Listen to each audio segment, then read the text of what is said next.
So welcome everyone to the Granite Bay Hilltop Health Ministry Summer Health Revival Series. Today will be our last installment for 2025. Our speaker today is Dr. Roger Seheult, and Roger will be covering two important topics today. His first presentation will be sunlight and chronic diseases, time to take the fight outside. Following a short intermission, Roger will also be giving a presentation titled A Message for This Time, Righteousness by Faith. Dr. Seheult is currently an associate clinical professor at the University of California, Riverside School of Medicine and an assistant clinical professor at the School of Medicine and Allied Health at Loma Linda University. He is quadruple board certified in internal medicine, pulmonary diseases, critical care medicine, and sleep medicine through the American Board of Internal Medicine. So with that, we'd like to welcome Dr. Roger Seheult to the stage. Thank you. Thank you so much. It's really a wonderful pleasure to be here today. And today we're going to have two presentations. And the first presentation is going to be on sunlight. If you want to get the PowerPoints for what we're going to be talking about today, there's a QR code up here for each one of them. If you simply put your camera up to it, and you'll see a little Dropbox link below, it will link you to the PowerPoint presentation. So if there's a slide that you really want to have, and you want to see it maybe or digest it a little bit more at home, you'll have access to all of the slides, and you'll be able to see that. I'll put that up there for a little bit so that you can get that. Again, so the first presentation is going to be on the benefits of sunlight. And the second presentation is going to be actually an extension of what Pastor Jeff was talking about today for our service. We happen to have communion service today, and about the Last Supper and the foot washing and how that is related to where we are right now in Earth's history and prophecy.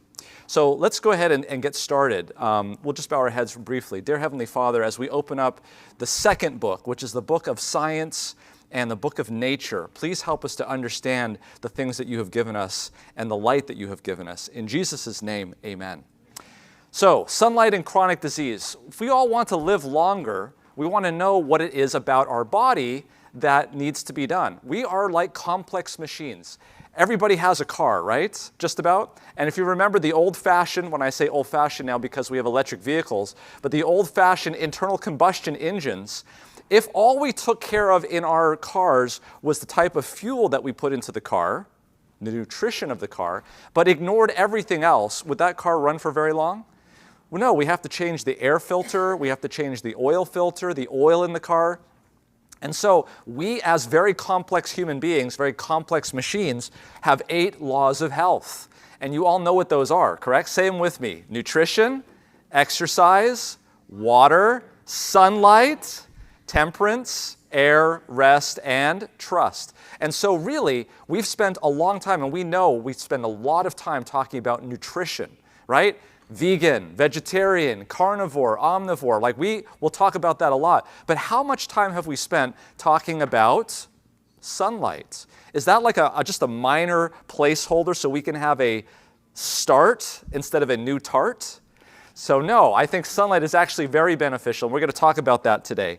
There are 2 aspects that we're going to talk about today in terms of light. There is how light interacts with us as human beings through our eyes and the brain and circadian rhythm, and many of you already know about that topic. So we're not going to go into that too much. Maybe about 10 minutes we'll spend on that.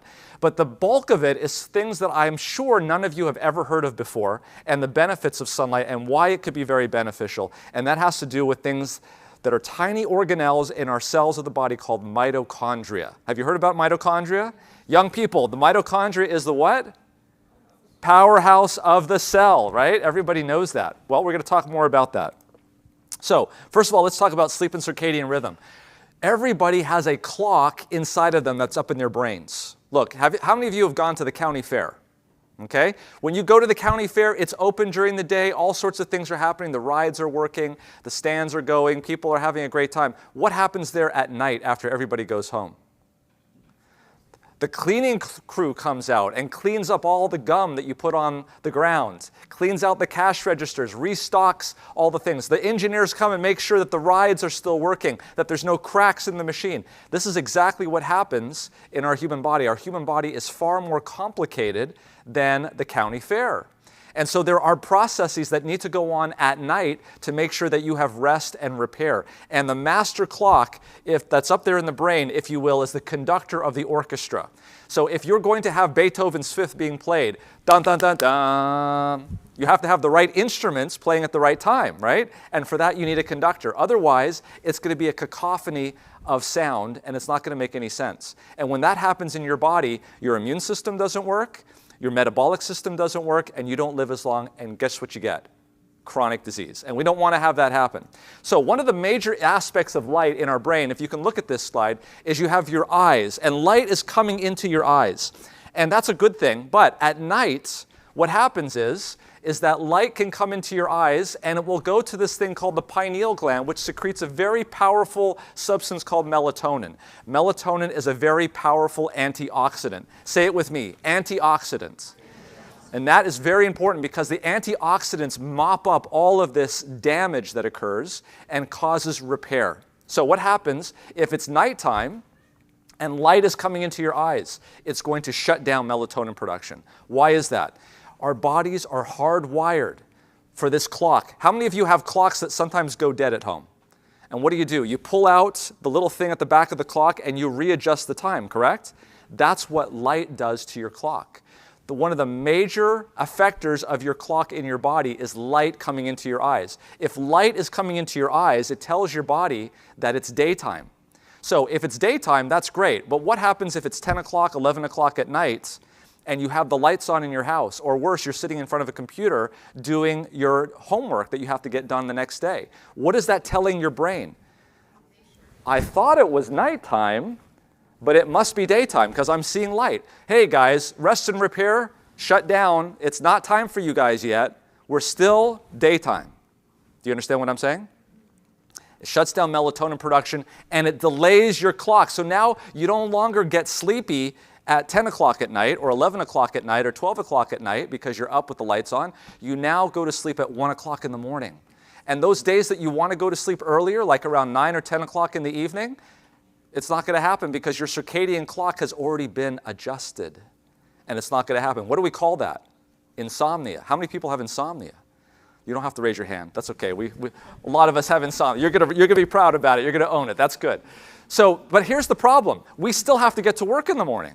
And it still takes a long time to get to work. And you still have to get up at 5, 6 o'clock in the morning to get to work on time. So what's happened to the amount of time that we are now having available for us to sleep? We are becoming chronically sleep deprived as a society because of this aspect. And so it's very important not to expose your eyes to light at night. This is what happens. How many of you like to look at your Kindle when you're going to bed at night or read a book? So this is a very interesting graph. Here we have the amount of light that's coming from a Kindle book at night. Quite a lot of light coming from that. And here down below, you can barely see it. It's these little bumps at the bottom. That's how much light is coming from a regular book that's being illuminated by a soft light at night. Do you see the difference between those two? A huge amount of difference between the light that's coming from an electronic versus a regular light bulb that's turned down dim. Now, what are the effects of that? Let's take a look. The LE book is the electronic book. How long does it take these people to get to sleep? Well, the person that was reading the book that was very low in light, because their melatonin came on very quickly, it only took them 16 minutes to go to sleep. But the person who was looking at their eyes on a screen on an LE book took them over 25 minutes to go to sleep. And why is that? We're delaying sleep onset because of bright lights. And unfortunately, that's not a good thing. So what should you do in the morning time? In the morning time, you want to be up, you want to be getting lots of sunlight. So I would highly recommend in the morning time to really sync your circadian rhythm with what's going on. Get up in the morning. If you can, get out there before 9 o'clock for 30 seconds to 30 minutes, full sun versus clouds. If there's clouds, it might take you 30 minutes. If it's full sun, 30 seconds is probably all you're going to need. Don't put any blue blocker sunglasses on. Get out there and you will get that light in the eyes in the morning that will synchronize your clock for the rest of that day. You will find that you will go to sleep more easily that night. You will have a larger cortisol surge in the morning, which will then predict at the end of the time that you get a nice surge in melatonin right at the end, right before you go to sleep. I guarantee you guys, you try this. Go outside in the morning time and get bright sunlight exposure. Your day will start out perfectly. and you'll have a better sleep at night. Now, those of you who say, well, I get up in the morning and the lights are on in my house. That's not enough. Let me explain to you how much light that is. You know how much light that is in terms of lux? That's about 100 lux of light. Right now, we are under about 100 lux. I'm probably a little bit more because I have some bright light shining on me. Maybe 200, okay? Outside, on a bright sunny day like today, 100,000 lux. How is that different? Anyone here do photography as a hobby? Some people? Okay. What would happen, those of you who understand this, if I were to set manually a SLR camera in here so it would take a beautiful picture, and I would not change any of those settings, and I were to take that camera outside into the regular sunlight, and I took a picture, what would that look like? It would be just a big white screen, right? That's because when we go outside, God gave us accommodation. God allowed our irises to contract and to adjust. So it doesn't seem like it's that much brighter outside, but if you actually look at the data, it's far more bright outside, which is the reason why I say the best place to be in the morning to get sunlight, or light of any kind, is where? Outside. Now, there's some times where you leave for work before the sun even comes up. That happens in the wintertime. Amen? Sometimes you've got to go to work and the sun hasn't come up. How are you supposed to get your light? So technology has given us some ways of reproducing that. There's something called a 10,000 plus lux lamp, otherwise known as an SAD lamp or a SAD lamp. How many people here get depressed in the wintertime? Okay, it's very common. It's very common because we're not being exposed to bright light. And so when you don't expose your brain to bright light, your tendency is to get more depressed. You can get for $20 online. You can go to Amazon if you want, or some other, whatever store it is. You can get for about 20 bucks a 10,000 lux lamp that you can put in front of you about 11 to 15 inches from your eyes and sit down with it for about 20 to 30 minutes a day. So for those people who are plagued with depression during the winter months because you have to go to work before the sun comes up, this is one way of getting at least some of the benefits of the sun, the visible light benefits from the sun, okay? What should you do in the evening? Can I just condense this entire slide into one statement? Turn off the lights. Turn off the lights. Because light is going to shut down melatonin. And I'm telling you, it's a small amount of light that is all it takes. Even through closed eyes. So having ambient light in your bedroom, not a good thing. Living in the city, where there's a lot of lights around, even outside coming into your bedroom, even that can shut down melatonin production. In fact, we have a real problem ecologically with cities putting out a lot of light. They're actually now starting to see that light is causing photosynthesis at night in plants, causing the plant leaves to become so tough that the insects that would normally feed on the leaves of those plants are no longer able to do that. And we're having difficulties in populations. So there's an ecological issue with this. The bottom line is in the evening, you really should be turning the lights off as much as you possibly can, okay? If you can't do it, if you have to work on a computer, it's best to keep it as dim as possible. Well, we're going to talk about some data here that we're going to get into and actually show you what's happening. But I bring this up because this is really important. Okay, so this is the discussion that we had regarding the eyes and their interaction with light. We've known what I've just told you about for decades, but I wanted to revisit it because it is still actually very important. Now where I want to go is the area that many of you probably haven't heard about. I'm going to be talking about research that has literally been published this year that is actually mind-blowing, and we're learning about it. And it's important because we're talking about longevity. Longevity and chronic disease. The enemy of longevity is chronic disease.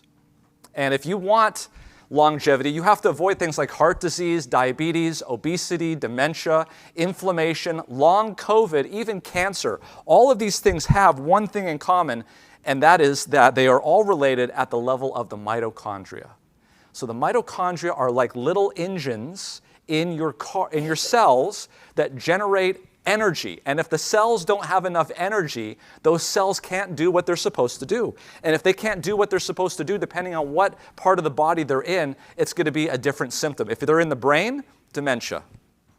If they're in the heart, congestive heart failure. Do you understand what I'm saying?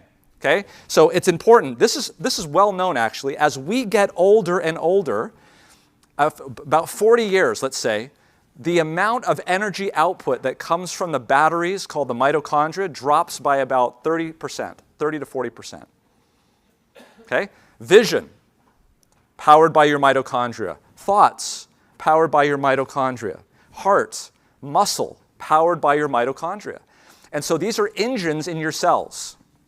So the problem is, though, is that just like the engine in your cell, the engine in your car, when it runs, when the engine in your car runs, what does it produce? It produces locomotion, right? What else does it produce?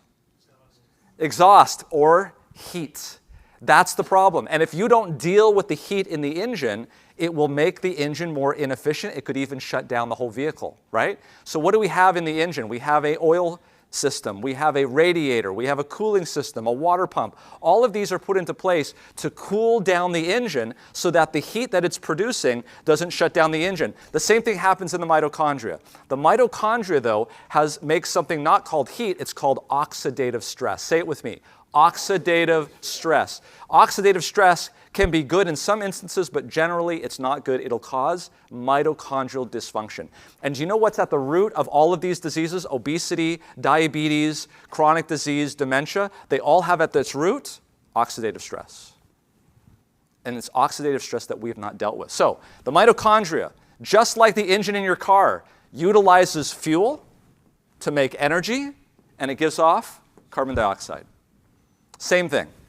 But as I said, the mitochondria produces oxidative stress. And if we don't have systems in place to deal with that oxidative stress, these molecules are so highly reactive, things like hydrogen peroxide, oxidative radicals, hydroxy radicals, they will immediately, as they're produced, they will immediately react with the things that produce them and damage them.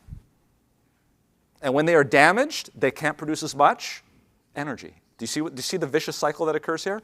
So it's extremely important that we have systems in place to deal with oxidative stress. And that way, if we can do that, we're less likely to get chronic disease. Do you see this? Is this making sense to you? All right. So guess what?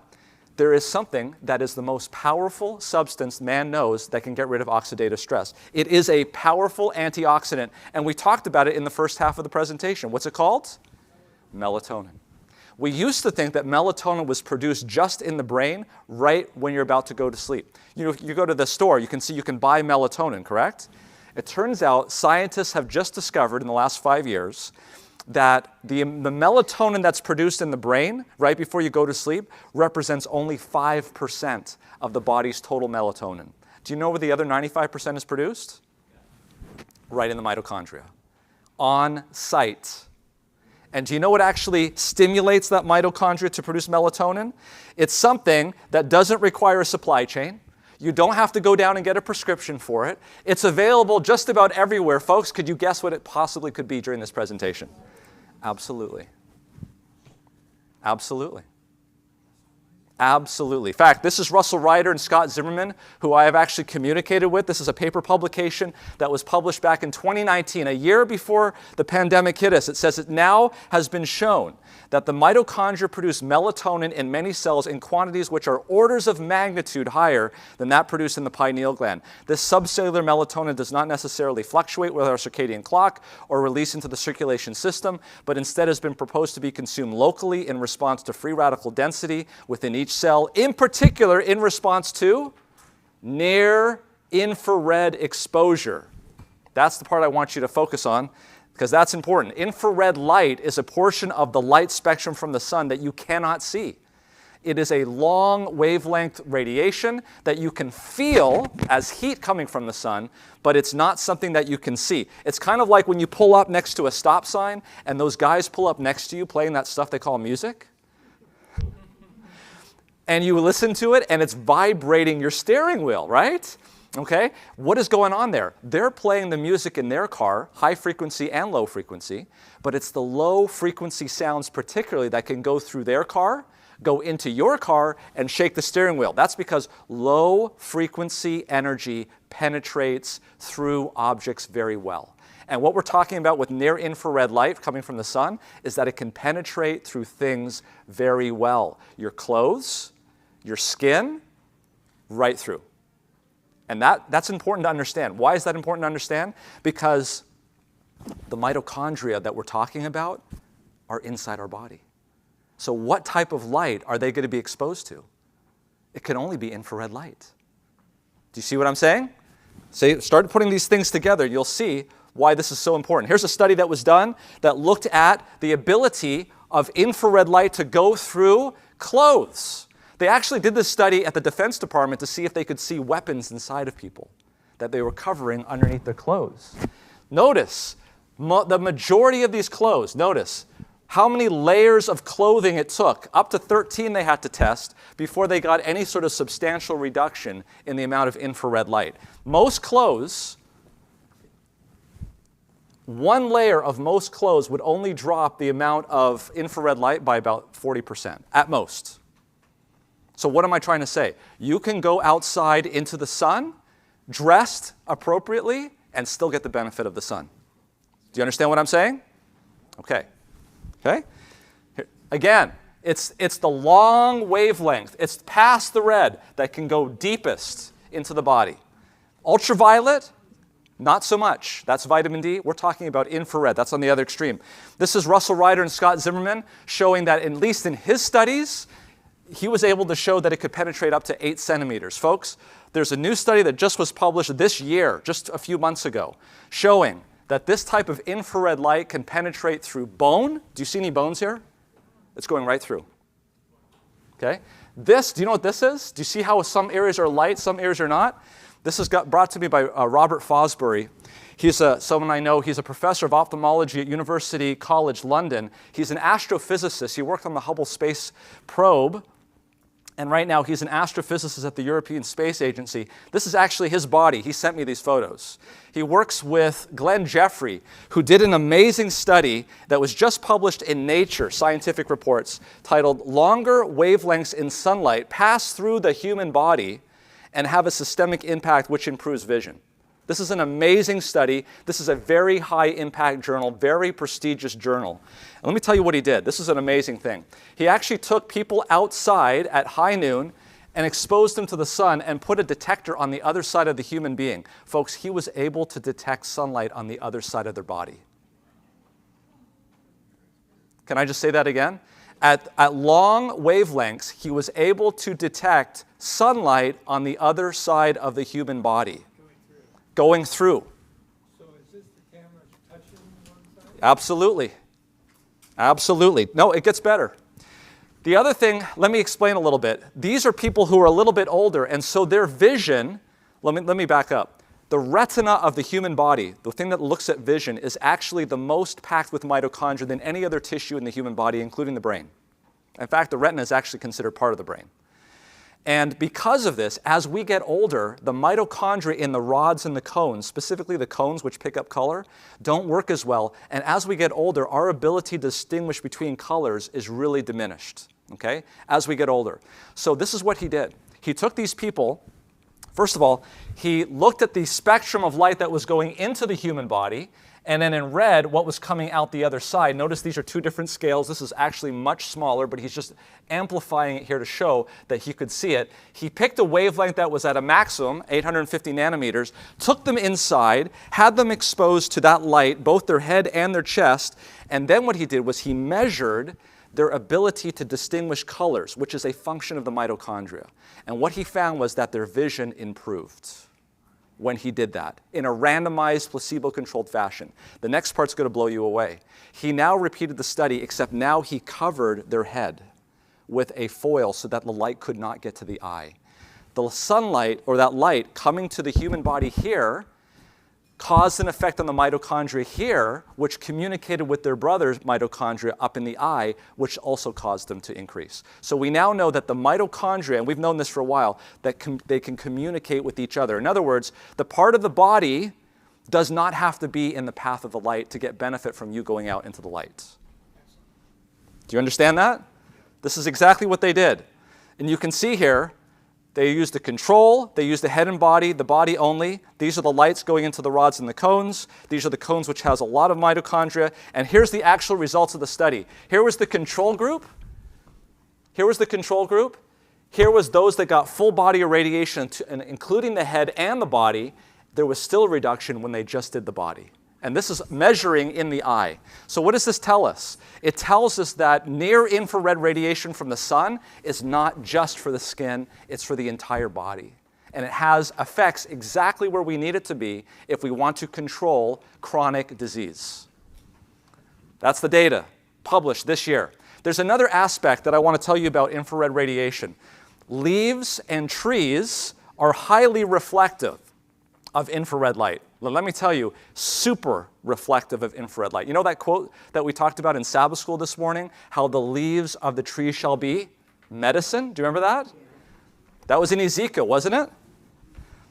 It's happening right now because the leaves on the trees are reflecting infrared light, the very light that we've just shown you is beneficial for the human body. Let me show you. This is actual footage that I've taken. This is, and you say, well, what about on a cloudy day? Let's see if this will work here. This is up, I have an infrared filter over my camera. Okay, here it is. This is the sun is in. It's not shining anywhere. Do you see everything that's red is infrared light? Take a look. The grass, the trees, all of that stuff that you see right there that is red is infrared light that is reflecting to you specifically. Infrared light can be very hot. But I want you to notice, if you go out on a summer day and you touch a leaf, it's cool because it's highly reflective of the very type of infrared light that you need. Some of you are jumping ahead and you're thinking already about what Ellen White talked about our sanitariums and where they should be placed and whether there should be trees. None of this was known scientifically at the time. All right, let's take a look now with the sun out compared to the sun being out somewhat. Look how much brighter it is, right? It's about the same, but it's a little bit brighter. Take a look. Can you see how everything that's red there, this is not fall colors. This is everything that is red is actually green in real life, but the reason why it appears red on this filter is because it's reflecting highly infrared light. All right, so let's review this. Again, what I'm telling you, this is the science. Near infrared light is coming, penetrating deeply into the skin. It's affecting the mitochondria, causing a reduction in oxidative stress, an increase in ATP, which is energy, an increase in carbon dioxide, and a reduction in glucose. That same group, Glenn Jeffrey, did the same experiment, putting red light onto people who had just taken a bolus of sugar. It was a glucose tolerance test.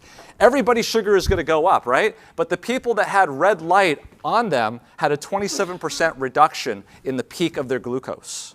So people who have issues with high blood glucose, my advice is eat outside.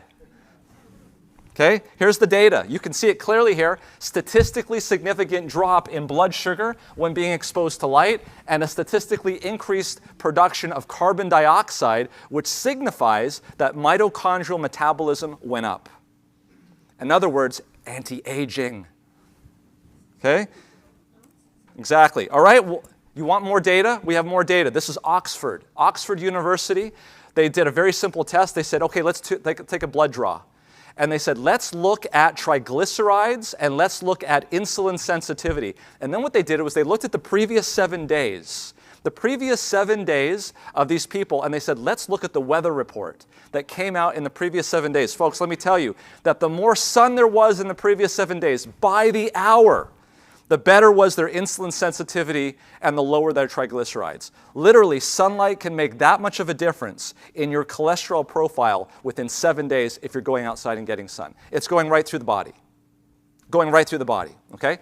A lot of times I've seen it, guys, when we talk about New Start, we go nutrition, exercise, and then we get to sun like, oh yeah, vitamin D. Moving on. Air, rest. Folks, the sun is much more important. How many times have you heard Ellen White refer to Jesus as the S-U-N of righteousness? Okay, if we were to understand exactly what the sun is doing in our life, you would start to see what Jesus Christ, the Son of God, is doing in our lives. It's penetrating us. It's going into us. It's changing us from the inside. This is a study that was done in 2016. 30,000 women living in Sweden. They asked them, what is your experience with sunlight? Are you a sun avoider or are you a sun avid person? Are you going out and getting tan when you go on vacation and going into tan booths and things of that nature? And they divided these women into 3 groups: the sun avoiding group, the moderate sun exposure, and the most active sun exposure group. Folks, you can see there, the red is dying from cardiovascular disease. The black is dying from other, the green is dying from cancer. They followed them for 20 years. The women in Sweden who spent as much time as they could in the sun had the lowest all-cause mortality, mortality from cardiovascular disease, and also mortality from cancer. In fact, the differences were so astounding that women who went out into the sun and smoked had the same death rates as women who avoided the sun and did not smoke.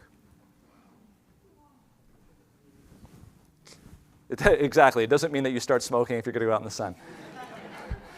Can you see, folks, how in New Start, the S is just as important as the T? Can you see that? Okay.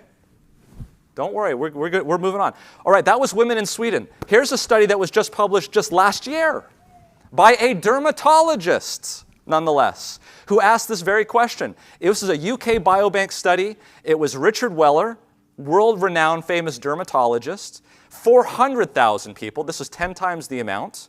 And 12-and-a-half-year follow-up in England, looking at two things: shortwave radiation and also solariums. Do you know what a solarium is? It's a little portion of your house that's just covered in glass. The British have this tradition.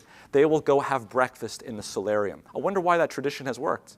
It's because they know that early light exposure in the morning helps their bodies, helps their immune system. And when you're living at that high of a latitude, away from the equator, you're going to need all the help that you can get.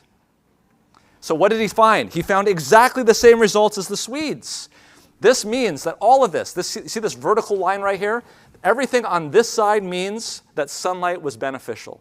Anything on this side meant that sunlight was not beneficial. Do you see anything on this side? Just numbers that are quoting what's on this side. Okay? So, solarium use, all-cause mortality on this side. Cardiovascular disease, this side. Cancer, this side. Non-cancer, this side. What about being outside? All-cause, cardiovascular, cancer, all of these things. So getting outside, getting solarium use, getting outside was associated with a reduction in all-cause mortality, cardiovascular mortality, cancer mortality. Question, did it increase skin cancer? That was his question. He's a dermatologist. This is what he found. He found that people who had solarium use or shortwave radiation, which is basically ultraviolet radiation, notice there was a slight increased risk in the incidence of melanoma, but because the 95% confidence intervals were wide, it was not statistically significant. So no statistical significant increase in shortwave radiation, in melanoma incidence, all right? What about here, in non-skin cancers?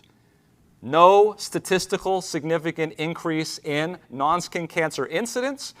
In fact, there was a decrease in mortality in non-skin cancers. Colon cancer, lung cancer, all of those types of cancers.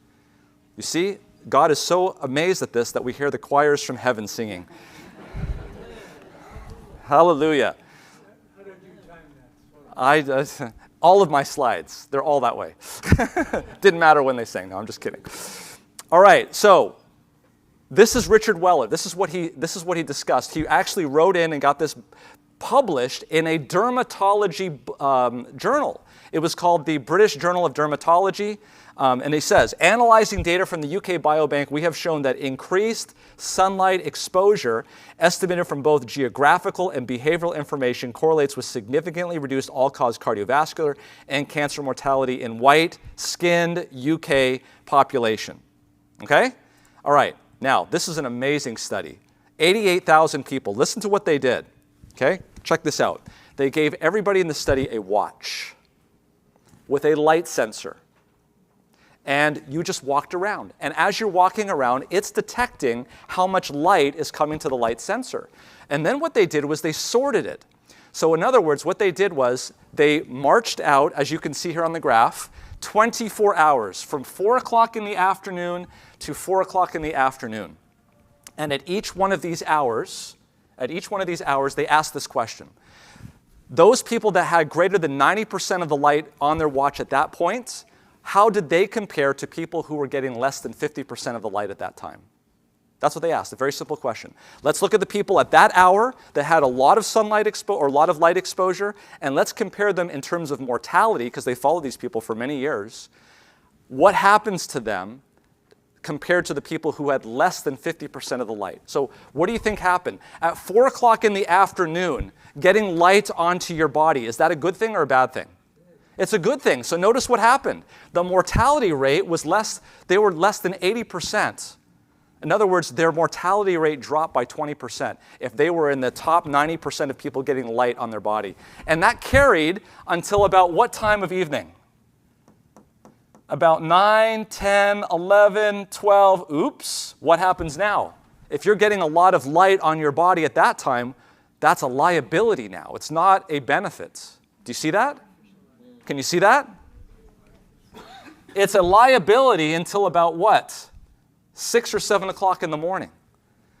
And now it turns to neutral. And now, especially early in the morning when we're telling you all to get outside before 9 o'clock, look at this. Sunlight, light on your body, greater than 90th percentile for the population is a benefit. You're actually less likely to die if you're getting light. Do you see this here? This is very granular data. Like you can see it by the hour, the benefits of sunlight. This is from a study called Brighter Nights and Darker Days Predict Higher Mortality Risk, a prospective analysis of personal light exposure in greater than 88,000 individuals. Okay, remember I told you that green trees and leaves are very highly reflective? This is grass. This is actually a picture taken by Robert Fosbury again in, I think it's in England where he lives. Look at the trees. Do you see this? So we have known for many decades that people who live in green spaces do better than people who don't. Okay? For instance, if you live in a green space, you have a 28% reduction in diabetes, a 16% reduction in cardiovascular mortality, a 31% reduction in all-cause mortality. This is a study that was done out of the University of East Anglia, and it looked at 143 studies and did a meta-analysis on these. And do you know what the critics say about this? They say, well, yeah, people who live in green spaces also have more money, and they can go to the doctor more, and they have resources to take care of themselves better. That's why you're seeing an improvement. It has nothing to do with the trees. Okay? This is what they said. And then this came along. I love this study. This is an amazing study. This is called the Green Heart Louisville Project. So check this out. These scientists from Louisville, Kentucky, went into a 4 square mile area of suburban sprawl, I should say urban sprawl, in South Louisville, Kentucky. Nothing but concrete jungle. And they had a decisive study that they were going to do. The first thing that they did was they measured everybody's highly sensitive CRP levels. These are levels, this is a marker in your blood of inflammation. People who have high levels of CRP are more likely to get stroke, more likely to get cardiovascular disease. They measured 745 people's blood, okay? And then they did something unthinkable. They actually brought in 8,000 mature trees, dug holes, and planted them. 8,000 in 4 square miles. That's 2,000 trees in a 1 square mile area on average. It took them about 3 years to do this. We're not talking about little saplings that you pick up at the Home Depot. We're talking about full, mature trees with leaves on them. Okay? It took about 3 years to do. And then what did they do? They went around and they measured the same 745 people's highly reactive CRP levels. Guess what happened? They didn't do an exercise program. They didn't give them an infusion of cash. Everything was exactly the same. All they did was they planted trees. What I'm telling you is these trees are highly reflective of infrared light. What did they find? CRP levels dropped anywhere from 13 to 20%, which correlates to about a 10 to 15% drop in strokes alone, just by planting trees. Just by planting trees. Let me hearken to the testimonies. Nature is God's physician. The pure air, the glad sunshine, the beautiful flowers and trees, the orchards and vineyards, the outdoor exercise amid these surroundings are health-giving, the elixir of life. Outdoor life is the only medicine that many invalids need. Its influence is powerful to heal sickness caused by fashionable life, a life that weakens and destroys the physical, mental, and spiritual powers. How grateful to weary invalids accustomed to city life, the glare of many lights, and the noise of the streets are the quiet and freedom of the country. How eagerly do they turn to the scenes of nature. How glad they would be for the advantages of a sanitarium in the country, where they could sit in the open air, rejoice in the sunshine, and breathe the fragrance of tree and flower. There are life-giving properties in the balsam of the pine, in the fragrance of the cedar and the fir, and there are other trees that are health-promoting. Let no such trees be ruthlessly cut down. Cherish them where they are abundant, and plant more of them where there are few. I think she was right on.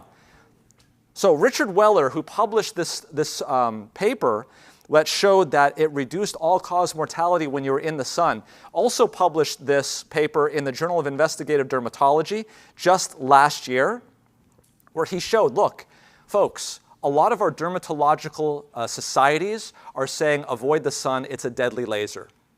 Put sunscreen on, get out of the sun, cover up, because we need to prevent us from getting skin cancer. This is what Richard Weller, a dermatologist, is saying. He says, dermatologists and skin researchers have made great progress in understanding some aspects in the interaction between UV and our skin, but we need to stand back and take a more holistic view of UV exposure in human health. The United Nations Environmental Effects Assessment Panel and the Australian panel endorsed by the Cancer Council of Australia and Australasian College of Dermatologists have both just produced position statements recognizing that sunlight has beneficial effects that should be considered in formulating policy on sunlight exposure and highlighting the necessity of carrying out further research into these beneficial effects. We should take note. Okay? So this is, I'm not telling you anything here on the fringe. People are starting to come around to this, but we have been so inculcated with the idea that we need to avoid the sun at all costs that we have gone to one extreme. And now we need to come back to the middle. And I tell you, I did take note. This is me actually putting in a central line during the COVID pandemic when so many of our friends in the community ended up, unfortunately, under my care because I'm an intensive care physician. One of the things that kind of bothered me was this whole idea of the mitochondria. Do you know what the receptor is for the SARS-CoV-2 virus? It's the ACE2 receptor. Do you know what the ACE2 receptor actually does? It cools down the engine. It's an antioxidant. It's an enzyme that actually promotes antioxidative stress. So what happens when the virus comes in and binds to ACE2, you've now heated up the engine a little bit. Imagine, some of us have good properties and some of us have bad properties. Some of us are overweight. Some of us have dementia. Some of us have aged a little bit more than we should have. And so our engines are running a little bit hotter, right? Some of us are lean, trim, fit. We're doing well. We're young. Our engines are running nice and cool, right? What happens now? We're all driving down the road of life and we come across a big hill called COVID-19. Who's going to make it up that hill? The engines that are nice and cool, right? The ones that are running a little bit hot are going to poop out at the top of that hill, and those are the ones that ended up in my intensive care unit. So I began to understand this, that it's not a matter of respiratory or heart, it's a matter of oxidative stress. That was one of the things. And who are the people that were showing up in my intensive care unit? Not those with lung diseases necessarily, but the very ones that have difficulties with oxidative stress. Heart disease, diabetes, obesity, dementia, inflammation, cancer. These were the ones that were at risk. How do I show this? I mean, this is a graph here looking at oxidative stress and damage in people that are 21 to 40, 41 to 60, and greater than 60 years of age. And those that had COVID and those that did not have COVID. What do you notice? Those that have COVID have much higher levels of oxidative stress. Do you see it?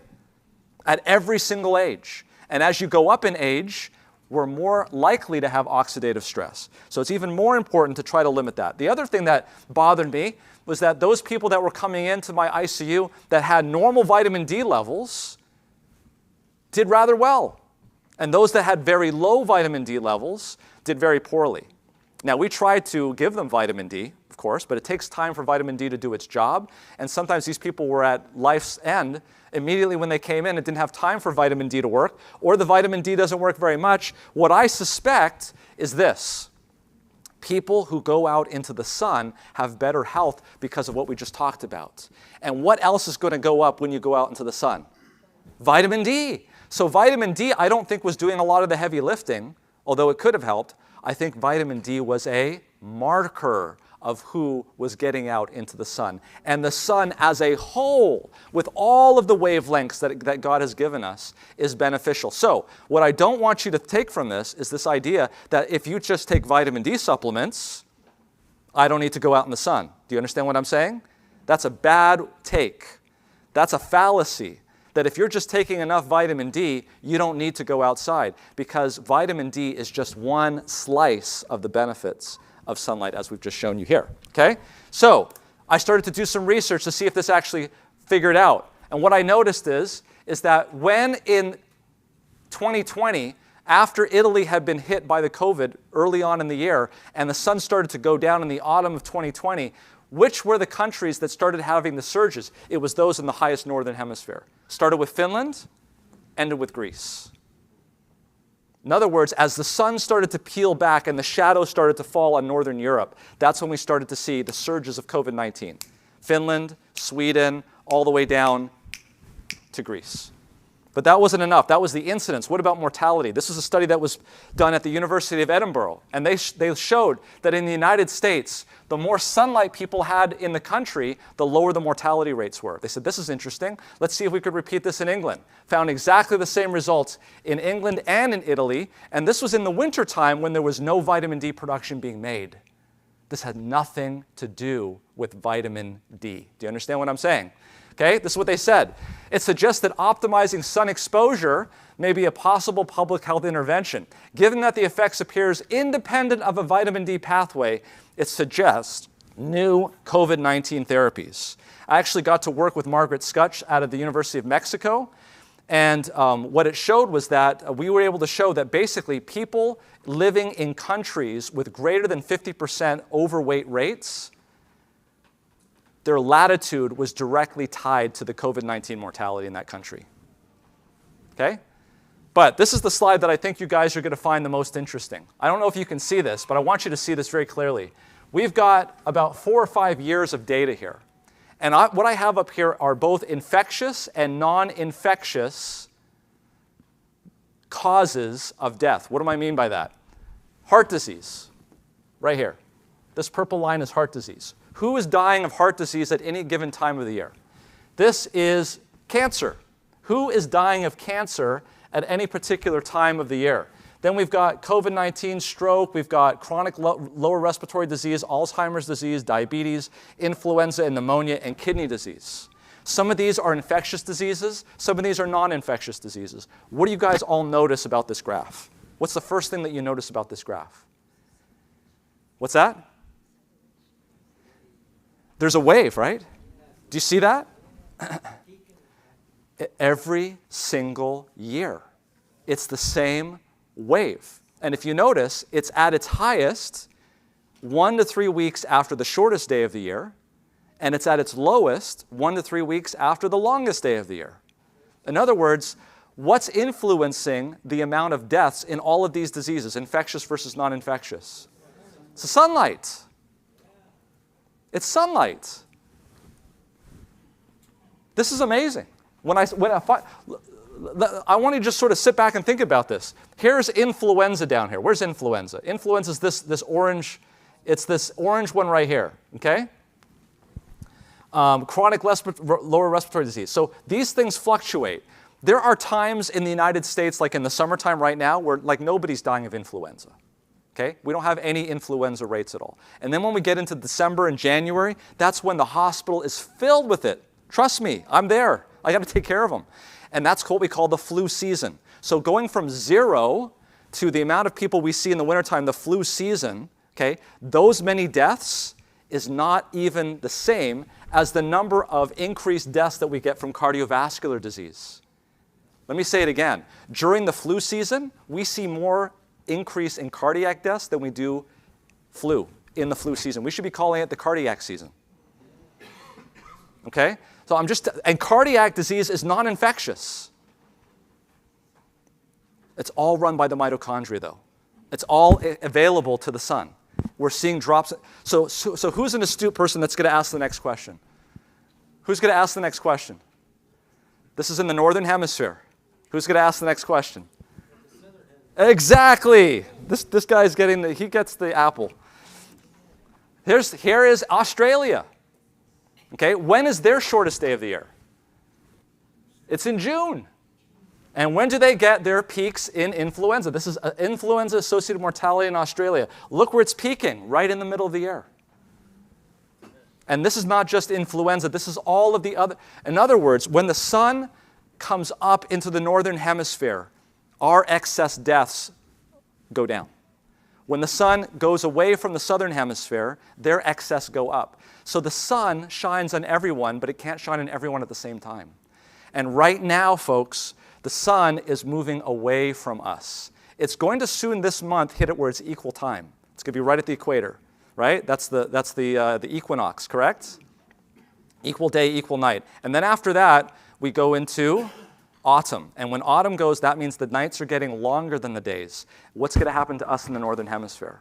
We are now going to be exposed to the sunlight much less. And because of that, we're now entering the season when diseases go up. How many people want to miss out on that wave? Then you have to struggle more to get the sun. Do you understand what I'm saying? Okay, take a look. This is influenza deaths. Look at influenza deaths this is influenza deaths in the northern hemisphere. Notice that they peak at the end of the year. This is influenza deaths in the southern hemisphere. They peak in the middle of the year. Do you understand what I'm saying here? Okay? Now, some of you may say here, oh, wait a minute. The reason why people are dying from influenza is because we have Halloween, and we have Thanksgiving, and we have Christmas time. All these things are mixing together. That's the reason why we have all these deaths at the end of the year. Excuse me, folks. When do the Australians celebrate Christmas? They get together just fine at December, which is their summer, which is when the days are long, and they have no influenza. Okay? What's the next smart question I'm going to get? What about at the equator? Right? When you're at the equator, is there a big variation in days? How many of you have lived near the equator? Right? You know that the temperature is always 70 degrees, the humidity is always 100%. No, I'm just kidding. But the sun doesn't vary that much, right? Okay, here's Singapore. They're 80 miles from the equator. Do you see a pattern there? There's no pattern. They don't have a pattern because there's just a dry and a wet season in Singapore. There's no summer or winter. And that's why there's no influenza season in Singapore. Folks, this is something that has been actually known for some time. This is a Harvard study, okay? Harvard Kennedy School. This is not even the medical school. This is the political wing school. This is where they come up with public policy. These guys are geniuses. They said, okay, how are we going to separate out influenza from the wintertime? Because influenza always comes in the wintertime. Well, actually, in 2009, we had something called the H1N1 pandemic, which came very early in the year. And so they were able to use that data and look through the United States to see how much sunlight they were getting and whether or not it actually predicted how bad people died of or got H1N1. And this is actually the study. They published it. Dr. Zeckhauser, what did they find? We find that sunlight strongly protects against getting influenza. Harvard. So Anthony Fauci knew that, didn't he? I don't know who knew what. I didn't know that. You do now. I do. Take a look. Infrared light therapy relieves TL4-dependent hyperinflammatory type of the type induced by COVID-19. What are they showing here? That the very mechanism that induces the inflammation from COVID-19 is ameliorated on a petri dish when we illuminate infrared light on it. The scientists who did this study, though, are thinking about it in terms of interventions where they could put light inside the body. We just now discovered, of course this was done before the study came out, but we now know that you don't need to put lights inside the body. The sun goes right through the body. Do you see what I'm saying? Okay, so if you're a scientist in this room and you understand that, I've presented you with a lot of case presentations, with a lot of associations, and those of you who are sitting there who are scientists will say, what I need right now to be fully convinced is a randomized, placebo-controlled trial, correct? Because that gets rid of all the confounders, right? I can take Swedish women, 20,000 of them, and do a correlative study, but that doesn't prove it, right? It could be that the Swedish women who were going out into the sun were doing other things that made them live longer.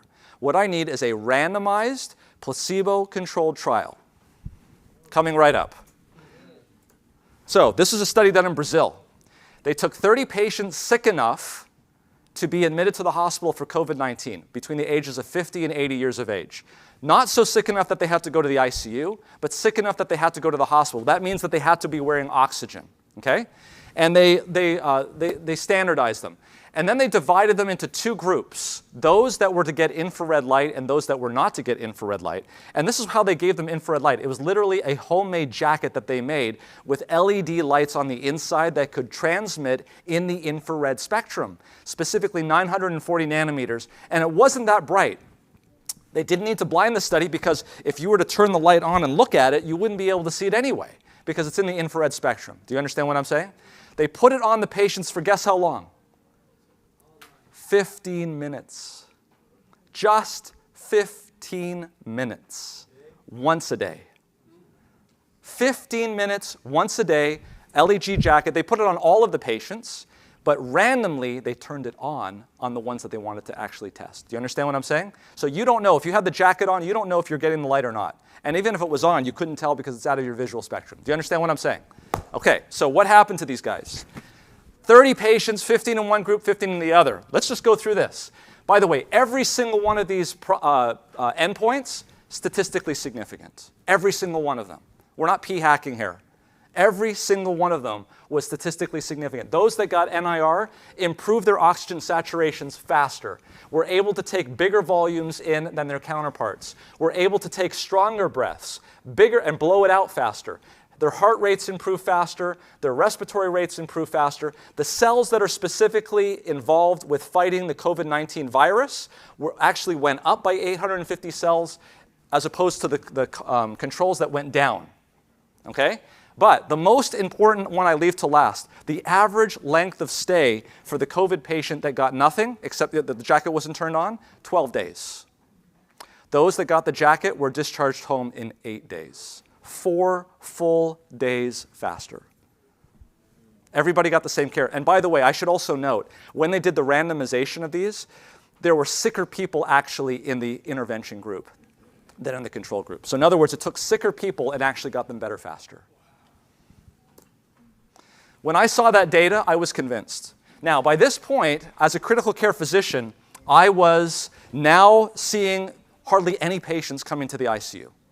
Okay, the big wave had ended, but because of the research and the things that I had looked at, I didn't have a big chance to apply a lot of these principles, except for one day, when I was called downstairs from the ICU to see a patient who was not doing well. He was on 35 liters FiO2, 100%. He had been there for 2 days. He came in on 4 liters oxygen. By the time I saw them, which was about 2 days later, he was on high flow, 35 liters, 100% FiO2. Folks, basically, this is what you're on right before you get intubated. In fact, the reason why they had called me down to see the patient was to see whether or not he needed to get on the ventilator.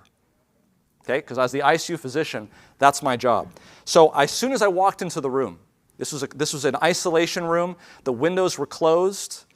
Imagine this. You know what I just told you about, right? You walk into this dark room. He's sitting there depressed. His daughter is next to him with a mask on, and the first words out of his mouth to me are, "Doc, how much time have I got?" I knew immediately what I needed to do. I just didn't know how I was going to do it. Now, I had talked about this to the people on my floor, and I had some people who were really very good. Okay? Talked to my respiratory therapist. She was all in.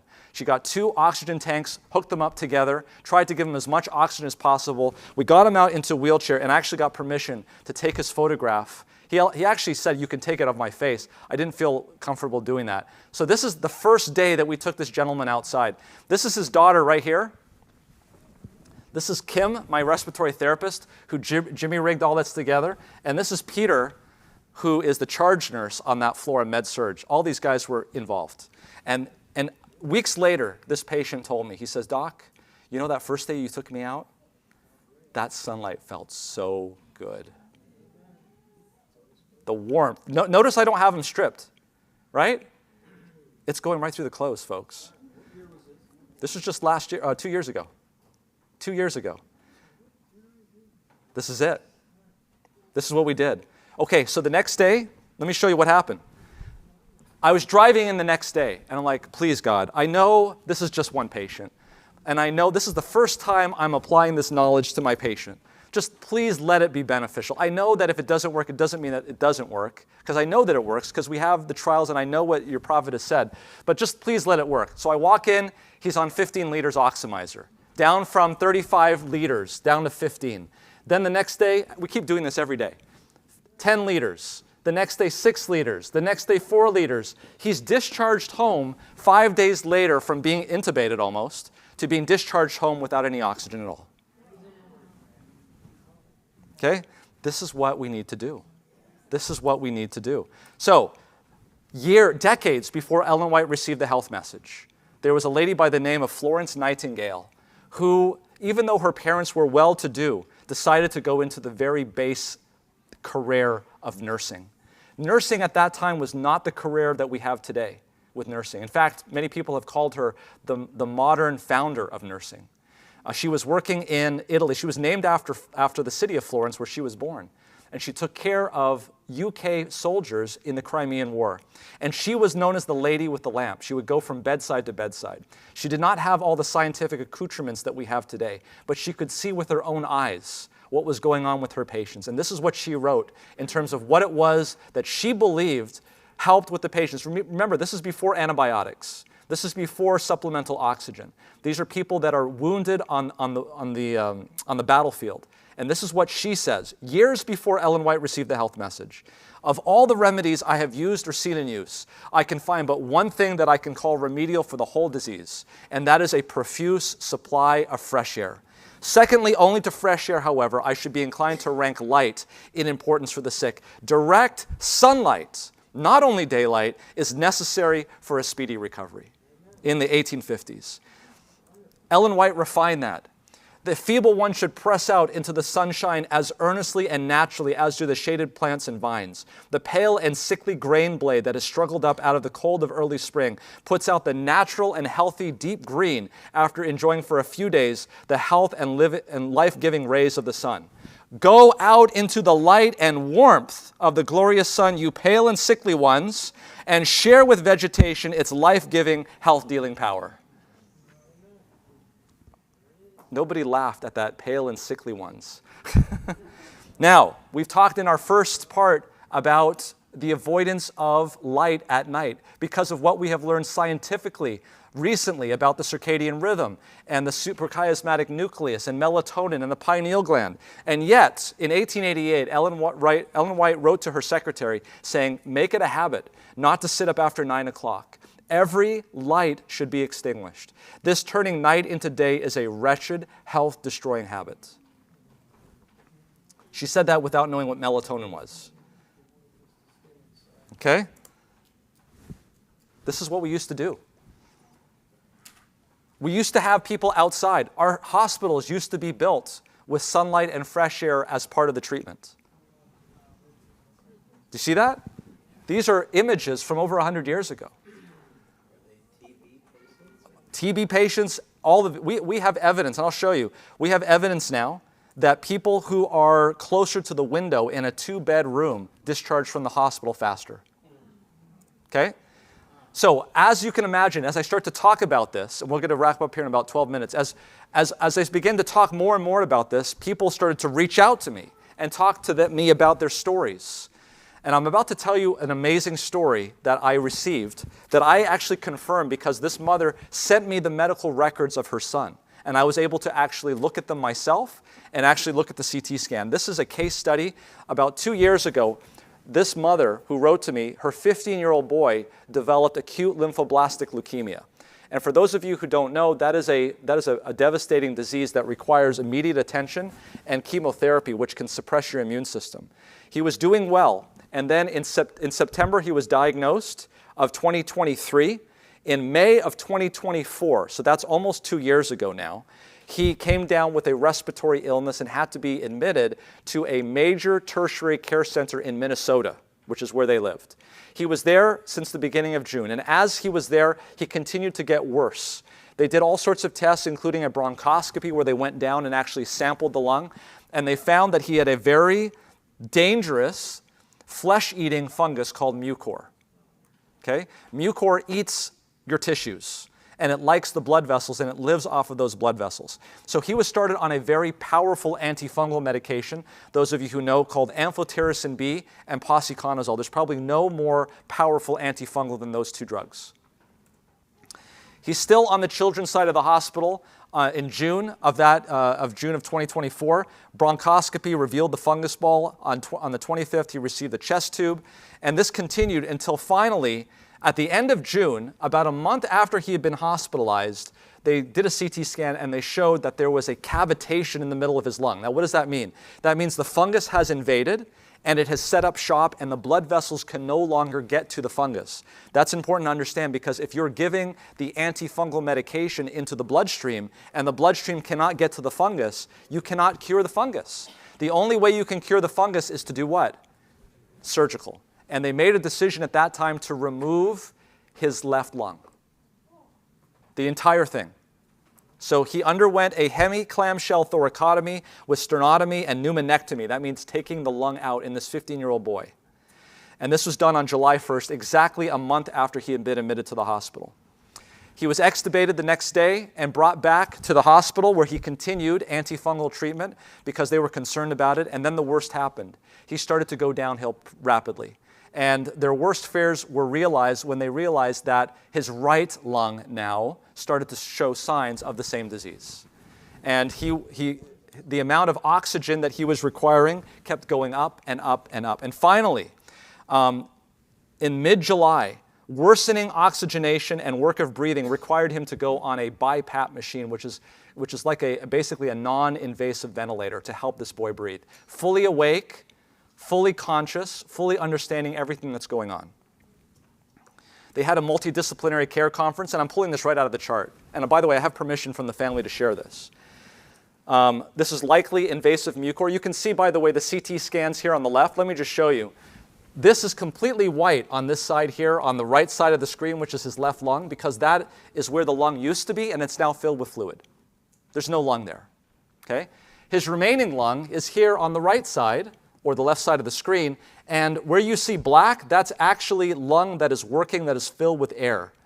So the lower portion of the lung is filled with air. There is some disease down there. The mid portion of the lung is completely involved with the mucor, and the upper portion of the lung is also completely filled with the mucor. He's essentially living off of a fraction of the lungs that God gave him. Do you understand what's going on? And he's on full-bore antifungal medications. They have a multi-care conference.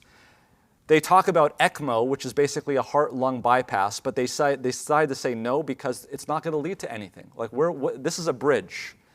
We can put you on a bridge, but where's that bridge going? It's going nowhere. Okay?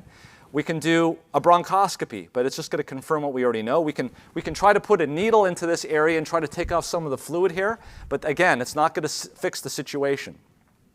Finally, they made a decision. We can't take the lung out because you need at least one lung to live. And so the team came to a very heart-wrenching decision, and that was to make the patient DNR and to allow the patient to continue with what he's getting. But if his breathing became worse, they would not put him on a ventilator. They would give him pain medications to help his breathing, and they would allow him to expire. Now, that's very difficult for a parent to do that and to explain it to your child. Imagine trying to explain that to your child who's fully conscious and aware of this. This is exactly what happened. They engaged Child Life Services to help communicate this to a completely awake and alert patient who was 15 years old. Finally, they asked him, not because they thought it would help, they just asked him, what do you want to do? Well, they said, how much time have I got? They gave him 2 days.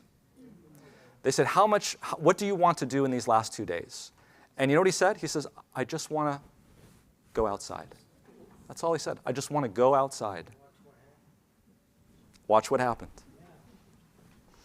So, you know, how many here are healthcare providers in some respect?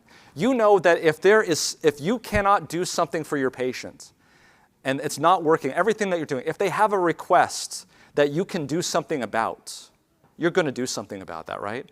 And so these nurses, these respiratory therapists did everything in their possible might to get this very sick child who probably had 2 days to live in his current situation, got him into a bed that they could wheel outside, hooked him up to things so that the BiPAP machine could go with him. And that's exactly what they did. They took this boy outside. The mom actually, if you want to see pictures of this story, I recently did a podcast with Stephen Bartlett on a series called The Diary of a CEO, where I talked about this, and I actually let The mom, no. And she sent in pictures and videos of this boy that you can see it on that podcast if you want to see it. I don't have those pictures because those are hers. But let me show you graphically what happened. The first day that he went outside was July 17. He went outside for 4 hours. His white blood cell count was 27. For those of you who know, that's pretty high. He had a fever, and neutrophils were high at 22.6. That's pretty bad. That's a sick patient. He went out there for 4 hours. They also did a little light device called the Firefly that they put on that gave certain frequencies of light. I'm not exactly sure all of the frequencies of light, but they did it for about 5 minutes 3 times a day. They were using it before in the hospitalization as well. The next day, he went out on July 18 from 2:30 to 7 o'clock p.m. Fever was gone, white count 18, neutrophils 13. Things are dropping. On the next day, he went out for about an hour only. Fever's gone, white count's down to 7.9, neutrophils 4.8. We're past 2 days. He's going outside again. July 20th, he's outside for 3.5 hours. Fever's completely gone. The white cells are normal. The doctors are saying, wow, this is incredible. We don't understand what's going on here. Let's get a CAT scan. Let's see what's going on. So I'm just going to remind you what the CAT scan looked like. This is after 6 weeks in the hospital. 6 weeks of artificial lights. 6 weeks of being in the hospital, not getting fresh air, being in that kind of an environment. You understand what I'm saying? Okay? So from 7:16 to 7:22, he had sunlight. And now I'm going to tell you, they ordered the CT scan, and the mom said they were all in the room when the CT scan came up. And when the CT scan came up, there was a gasp in the room.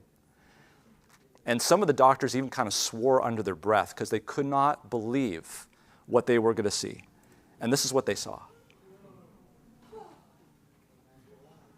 In just 5 days.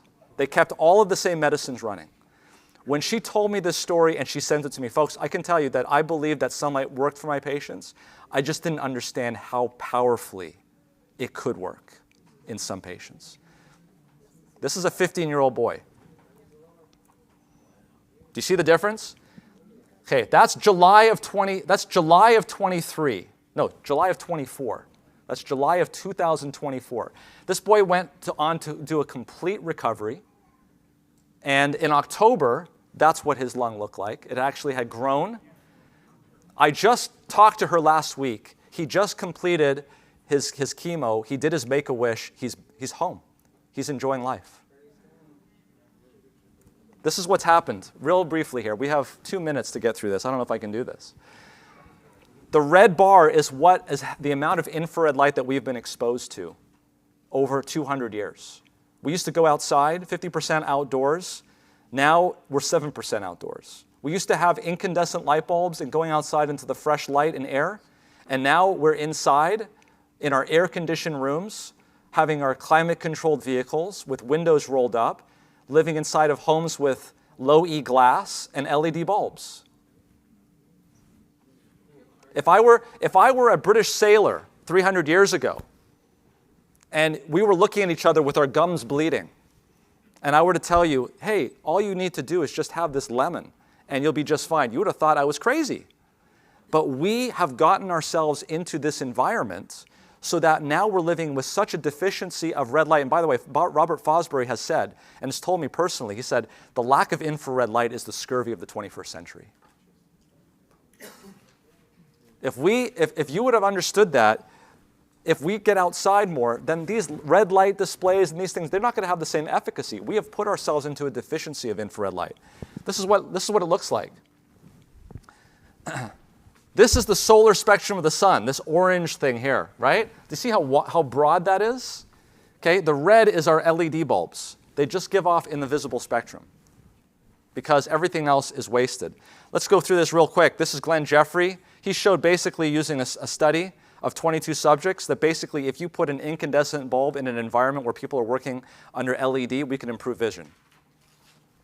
In other words, infrared light in your environment. This is the study where he did it. Notice that this low-E glass is highly reflective. No infrared light's getting in. This is an infrared photograph inside of an office building. The only light you can see is coming from the outside.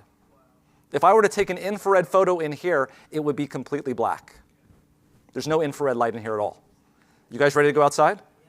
All right, let's do it. So The next presentation will be outside. No, I'm just kidding. All right, so this is Glenn Jeffrey back in his old days. I'm a good friend of his now. We've talked a lot. Guess what, folks? We just did a MedCram on this. There is a new rule coming out of the Department of Energy in Washington that's actually going to make the LED bulbs even more restrictive, which means that it's going to cut out even more of the light. And this is something that's coming down the pike. Let me give you an example. This is a photograph that I took personally inside my home. Notice how dark it is. This here is infrared light inside my home. Do you see that? This is how much infrared light's coming through my window. Now I'm opening the window, and you can see how much infrared light's coming in. Do you see it? Do you see that? And do you see how the trees are like light bulbs? Okay, this is what I want you to visualize when I talk about infrared light. I want you to picture this. How can you tell whether or not your windows are truly infrared light or not infrared light? When the sun is coming through the window, stand there in the window. If you can feel the warmth of the sun, then you're good. If you cannot feel the warmth of the sun, then you've got low E glass, and it's doing what it's supposed to be doing. It's actually mandated in the state of California that you have to have low E glass. Why? Because we don't like to spend a lot of electricity and money cooling down buildings. Do you understand what I'm saying? This has been mandated. This is what's happening to the time of out of use. This is how much time we're spending out of the home. It's been decreasing for many years. And then COVID hit, everybody went home, and nobody went outside. And we haven't bounced back since. Could I ask you a quick question? You can. With what you just described, what happens when you turn the air conditioner on? Doesn't it bring in whatever this is? Nope. Unfortunately, the question is does the air conditioner bring in infrared rays from the sun? No, you've got to be standing in the sun. You can put your clothes on, but you've got to be standing in the sun. All right, let's move on here. This is the sun. So here, I described a lot of this in a recent Stephen Bartlett podcast, and I want to show this to you because I think this is really the key about the health message. This really warmed my heart, and it actually brought nearly tears to my eyes when I saw this comment.